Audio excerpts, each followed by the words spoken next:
Hi, I'm Brenda from the Avant Garden Shop, and welcome to another episode of The Garden Gate. Today I'm here with Drew Monkman, a local author and naturalist, and we're talking about the pine siskins and the finches. Drew, we have had probably 100 pine siskins at our feeders this year.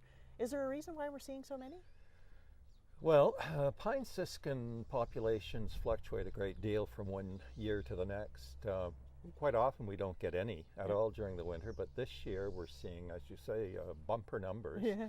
And the explanation is that in the north, this is basically a bird of the boreal forest, the seed crop, especially on pine trees, has crashed this year. So the birds have left and are searching out food elsewhere.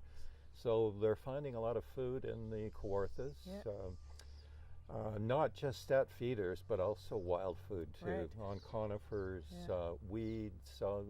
They eat a large variety of different seeds. I've noticed a lot of my spruce have a lot of little spruce cones. So do they eat the spruce seeds as well? They'll eat the seeds on the spruce, Yeah. almost all of the conifers on birch trees. Wow, But okay. they love Nyger seed Yeah. at feeders and are certainly eating people out of house and home this year. They are, for sure. I went through a 20-pound bag pretty quickly. So now in the second segment, we're going to talk a little bit about how to tell them apart from the goldfinches, because a lot of times people confuse the two. So I hope you'll join us in a few minutes and we'll learn how to tell the difference.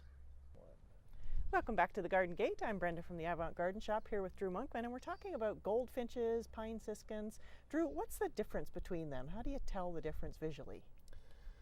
Well, they're both finches. The pine siskin, however, tends to be slightly smaller and is heavily streaked, both on the back and on the underside. They also show flashes of yellow in the wings. Right? You'll also often see siskins in much larger flocks, and they're Right. extremely vocal. They have a harsh call, almost like someone's dragging their thumbnail over a comb. Right.